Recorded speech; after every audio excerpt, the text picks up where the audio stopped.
আর উড়েন না। আচ্ছা, আসসালামু আলাইকুম ভাই। আসসালামু আলাইকুম ভাইয়ারা, কেমন আছেন সবাই? ঈদ মুবারক। আশা করি সবাই ভালো আছেন, ভালো থাকবেন এই কামনাই করি। তা ভাইয়ারা, আপনারা সবাই কি ঈদের নামাজ আদায় করছেন? সবথেকে বড় কথা হচ্ছে আপনারা কারা কারা সবগুলো রোজা রেখেছেন, প্রথম থেকে শেষ পর্যন্ত আপনারা কারা কারা রোজা রেখেছেন, কারা কারা কদরের রাত্রি আদায় করেছেন। 21 থেকে 29 রমজান পর্যন্ত কদরের রাত্রি। কোন রাতটা কদরের রাত্রি আল্লাহ তালাই ভালো জানেন, কারণ আল্লাহ পাক রাব্বুল আলামিন কোরআন হাদিসে সঠিকভাবে উল্লেখ করে দেন নাই কোন রাতটা কদরের রাত্রি, মানে কোন রাতটা বেজুরের রাত্রি। বেজুরের রাত্রিকেই কদরের রাত্রি বলা হয়। আল্লাহ পাক রাব্বুল আলামিন আমাদের বেজুরের রাত্রি এই কারণেই সঠিকভাবে দেন নাই, কারণ সঠিকভাবে যদি দিতেন তাহলে তো সবাই খালি হই হুল্লোড় করতো, আনন্দ ফুর্তি করতো, আকাম কুকাম করতো, যা কদরের রাত্রি আছে গিয়া মাপ চাইলাম, তাই না? তাই আল্লাহ পাক রাব্বুল আলামিন আমাদের নবী হযরত মুহাম্মদ মুস্তাফা সাল্লাল্লাহু আলাইহি সাল্লামের মন থেকে এটা উঠিয়ে নেন যখন দুই সাহাবীর মধ্যে ঝগড়া হয়। আর তখনই তিনি ওই আখিরি নবীর উম্মতের জন্য কল্যাণের জন্য, আখিরি নবীর উম্মতের কল্যাণের জন্য তিনি এই আমলটা তিনি উঠিয়ে নেন। আমলটা উঠিয়ে নেন নাই মানে কোন রাতটা সঠিক তিনি সেটা উঠিয়ে নেন, যাতে আমাদের ভালো হয়, যাতে আমরা বেজয়ের রাত্রি কষতে শুরু করি। বেজয়ের রাত্রি কষতে শুরু করতে হয় 21 রমজান থেকে। সে যাই হোক, নাম্বার কথায় নাই বললাম, শর্টকাটে আসি। এখন ভাইয়েরা, আপনারা কারা কারা সব কটা রোজা রেখেছেন?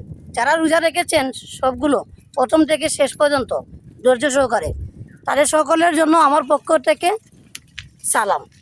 আপনারা সবাই আমার সালাম নেবেন। তা ভাইয়েরা, আপনারা সকলেই জানেন এই পৃথিবীতে একটি মসজিদ আছে, যে মসজিদের নাম হচ্ছে আল আকসা মসজিদ। আল আকসা এমন একটি মসজিদ, এই পৃথিবীতে একটি মসজিদ আছে, মসজিদের নাম হচ্ছে আল আকসা। আর সেই মসজিদটি আছে ফিলিস্তিনে। এই মসজিদটি নির্মাণ করেছেন হযরত সুলাইমান আলাইহিস সালাম। তিনি নির্মাণের সময় বলেছিলেন যে আল্লাহ, আমি যে মসজিদটি বানাতে চলেছি, আপনি সেই মসজিদে যে নামাজ পড়বে সে যেন নিষ্পাপ হয়ে যায়। সুবহানাল্লাহ।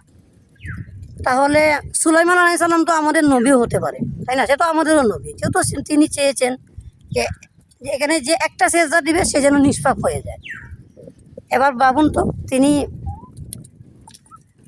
কত ভালো মনের নবী ছিলেন। আর নবী মানেই তো ভালো মন, নবী মানেই ভালো। তবে এটাই, তিনি ওনার জীবনে ভুল করেছিলেন, সে ভুল তিনি শুধরেও নিয়েছিলেন। তিনি ওনার জীবনে একটু অহংকার করেছিলেন, আর সেটা কি সে অনেক নাম্বা কথা হয়ে যাবে। আচ্ছা, আজকাল তো আপনারা তো নাম্বা ভিডিও দেখেন না, শর্টকাটেই বলি।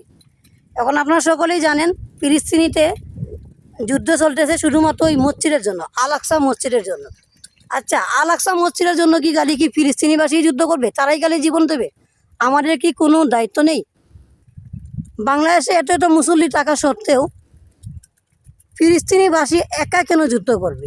আমাদের কি কোনো দায়িত্ববোধ নেই? ফিলিস্তিনিবাসীদের রমজানে সেহরি আছে কিন্তু ইফতার নাই, ইফতার আছে সেহরি নাই। কেউ কেউ গাছ দিয়ে ইফতার করেছে, তারা না খেয়েও রোজা রেখেছে। আর আমার এই বাংলাদেশে 3 বেলা খাবার পাচ্ছে, তা সত্ত্বেও রোজা রাখে না। নিজের চোখে যা দেখলাম, এই যে আমি যেখানে চাকরি করি, আমাদের যে কোম্পানি,